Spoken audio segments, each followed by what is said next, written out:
The room smelled like arrogance, cologne, leather chairs, and overpaid entitlement. I walked in right on time, invisible enough for them to think I was no one. Within minutes, I was dismissed as just another intern, told to fetch coffee while they laughed at my expense. But what they didn't know was this: I wasn't there to observe, I was the observation. My father, Richard Monroe, had quietly bought 41% of Kessler Dynamics 6 months ago and sent me in to assess the rot. Spoiler alert, it ran deep. By the end of the meeting, I'd taken control of the company, fired the CEO, exposed corruption, and declared war, not just on the boardroom bullies, but on my own father's plans to dismantle everything. This is how I went from intern to CEO in under an hour and changed the game forever. The room smelled like arrogance, cologne, leather chairs, and overpaid entitlement. I walked in right on time, not early, not late, just invisible enough for them to believe I was no one. Before we begin, let's set the stage. Imagine walking into a boardroom where everyone assumes you're beneath them. Now imagine proving them all wrong.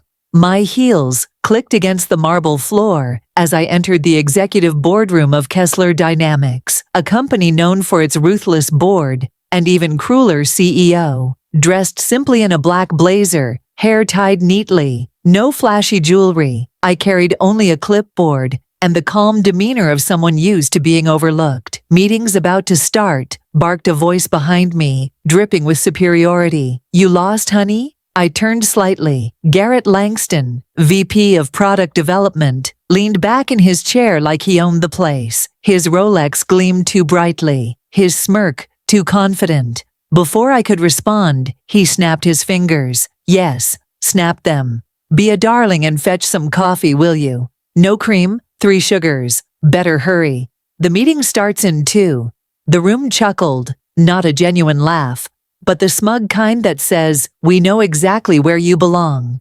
In the corner, mouth shut, taking notes or bringing beverages. I smiled, not because I was humiliated, but because I'd seen this play before. What they didn't know was that I wasn't here to observe. I was the observation. 6 months earlier, my father, Richard Monroe, the elusive private equity titan, had quietly purchased a 41% stake in Kessler Dynamics. He sent me in, not as an investor, not as an intern, but as a test. He wanted to see how far the rot went before taking full control, and I insisted on leading the charge myself. Garrett leaned forward again, flashing teeth that probably cost more than my car. "Better hurry, sweetheart. Chop chop." Charles Brennan, the silver-haired, power-hungry CEO, finally walked in, clapping once. "Let's go, people. No time to waste." I walked toward the coffee machine, letting them settle into their usual rhythm. As I poured the coffee, 3 sugars, no cream. I listened closely. They were already discussing layoffs, like rearranging furniture. One executive suggested firing 20% of customer service staff to impress shareholders. Another proposed slashing maternity leave benefits to cut costs. These weren't businessmen. They were cowards hiding behind custom suits. When I returned, instead of handing the coffee to Garrett, I placed it on the table in front of the empty chair at the head of the table. Charles blinked. Miss, you're in the wrong seat. That's mine." I looked him dead in the eye and set my clipboard down. "No, Mr. Brennan, this seat's mine now." The room froze. You could hear the air conditioning hum. Garrett looked like he'd swallowed his Rolex. I pulled out a folded document. "Effective 8 a.m. today, this company's controlling shares have been consolidated under Monroe Holdings. That means my father, Richard Monroe, is now the majority investor. And this morning, he gave me full proxy authority, which means I'm not just here to observe. I'm here to lead." Garrett's jaw dropped. Someone choked on their coffee. Charles tried to laugh until I placed the second page on the table. A termination letter with his name on it. Signed, sealed, delivered. The next few seconds stretched into eternity. "Wait just a minute," Charles stammered. I raised a hand to silence him. "No, you wait. You mocked me. You underestimated me. And you let your board rot from the inside out while you counted your bonuses. You ran this company like a country club, not a corporation. I locked eyes with Garrett. And you snapping your fingers like you owned me? I wouldn't trust you to run a lemonade stand. One by one, I laid down documents exposing their misconduct, internal investigations, HR complaints, supplier fraud, all buried until now. Men like Garrett thought they were untouchable, but today the empire had a new queen. I slid into the head seat, crossed my legs, and sipped the coffee. Now, I said, shall we begin? Silence. Thick, suffocating silence. Charles sputtered.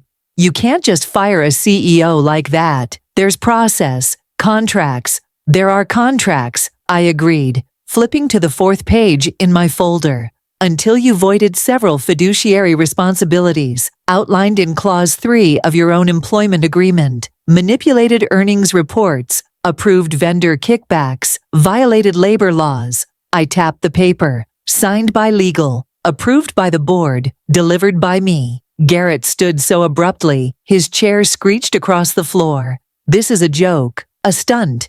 Are you seriously telling us you've been planning this coup while pretending to be an intern? No, Garrett, I said coldly. I wasn't pretending. I was an intern, just like everyone else who starts here. The difference is, I had the power to change what I saw.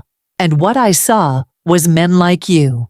Slide by slide, I revealed evidence of Garrett's misconduct, lavish personal expenses, ignored HR complaints, supplier fraud funneled through his college roommate's failing tech firm. When he tried to leave, I clicked to the final slide. Security footage capturing every move he made. Sit down, I said, unless you want the elevator to stop at legal on your way out. He froze. By the time the boardroom door clicked shut behind Charles and Garrett, a different kind of silence fell. Not fear, but shock. Realization dawned that something sacred had shattered, making room for something real to grow. But my battle wasn't over yet. Ava, the quiet operations manager, revealed that Garrett hadn't acted alone.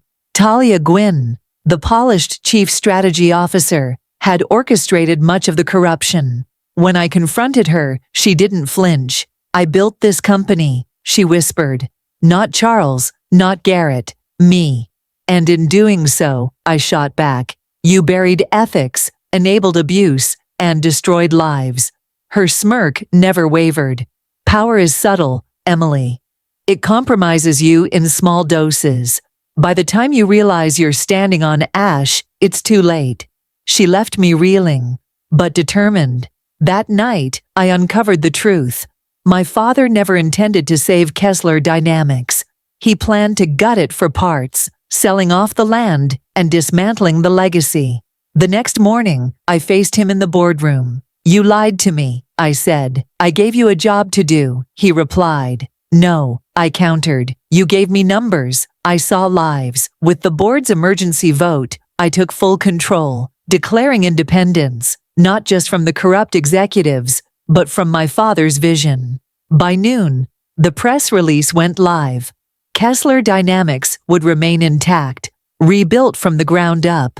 By evening, Ava brought me coffee with tears in her eyes, the good kind. That night, as I stepped out into the city lights, I realized something. They once told me, people like you don't belong in executive meetings. They were right, because I don't just belong there. I run them now, and I'll make sure no woman ever hears those words again.